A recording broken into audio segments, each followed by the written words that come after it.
ओम श्री परमात्मने नमः। जय श्री कृष्ण मित्रों। आज हम अपनी इस यात्रा के 172 दिन पूर्ण कर लेंगे और मैं आपके सम्मुख चतुर्थ अध्याय के छठे श्लोक को लेकर प्रस्तुत हूँ। यह श्लोक भगवत गीता के सबसे गहरे दार्शनिक श्लोकों में से एक। पिछले श्लोक में श्री कृष्ण ने कहा था कि मेरे अनेक जन्म हो चुके हैं। अब इस श्लोक में वे ये स्पष्ट कर रहे हैं कि उनका जन्म किसी आम इंसान की तरह नहीं होता, जहां वे ईश्वर के प्रकट होने के रहस्य या मैकेनिक्स ऑफ डिवाइन इनकारनेशन को समझाते हैं। प्रसंग यह है कि श्री कृष्ण अर्जुन को बता रहे हैं कि जो तत्व कभी जन्म नहीं लेता और जिसका कभी नाश नहीं होता, वह परमात्मा आखिर संसार में कैसे और किस शक्ति के रूप धारण करता है। ये श्लोक की तरफ बढ़ते हैं। अजोपि सन्नव्यात्मा भूतानामीश्वरोऽपि सन् प्रकृतिं स्वामधिष्ठाय संभवायात्ममायया। एक बार और सुनिए। अजोपि सन्नव्यात्मा भूतानामीश्वरोऽपि सन् प्रकृतिं स्वामधिष्ठाय संभवात्म्यमायया। अब इसको चरणबद्ध उच्चारण समझेंगे।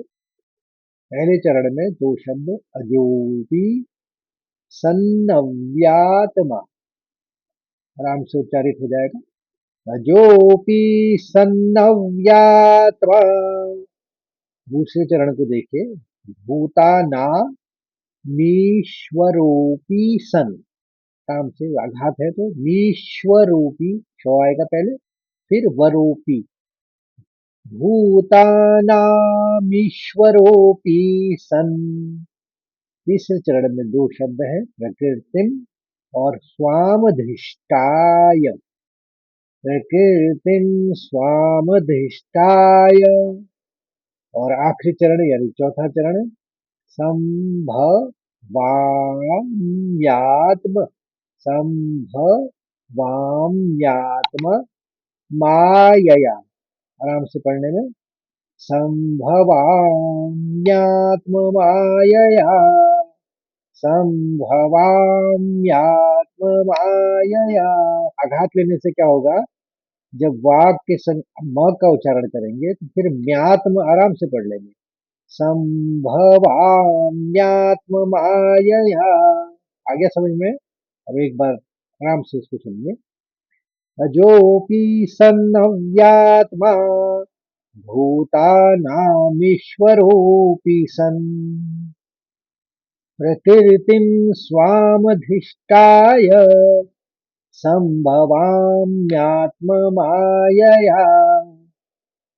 अब इसके शब्दार्थ और भावार्थ को भी समझते हैं।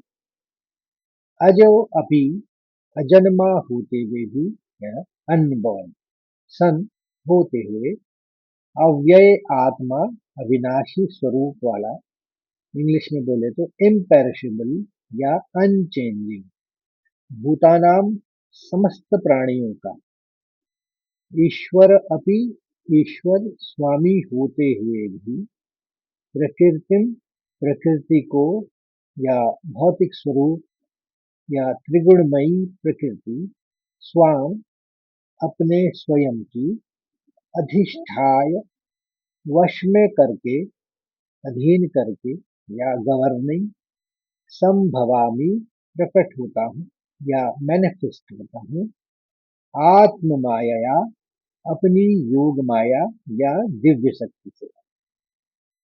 हिंदी में इसका सरल अर्थ है, कृष्ण भगवान अर्जुन से कहते हैं कि मैं अजन्मा और अविनाशी स्वरूप होते हुए भी तथा समस्त प्राणियों का ईश्वर या स्वामी होते हुए भी अपनी प्रकृति या त्रिगुणमयी माया को वश में करके अपनी ही योग माया से प्रकट होता है।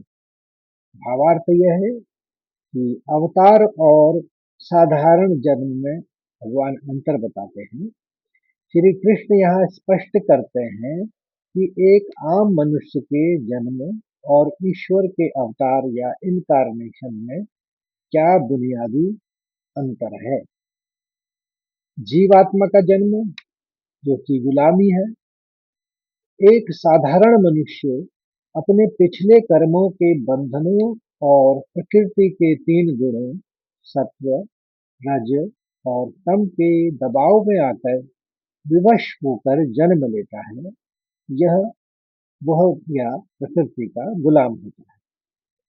परमात्मा का प्रकट होना ये एक मालिक का जैसा स्वभाव है। कृष्ण कहते हैं कि मैं अजन्मा हूँ और ब्रह्मांड का स्वामी हूँ।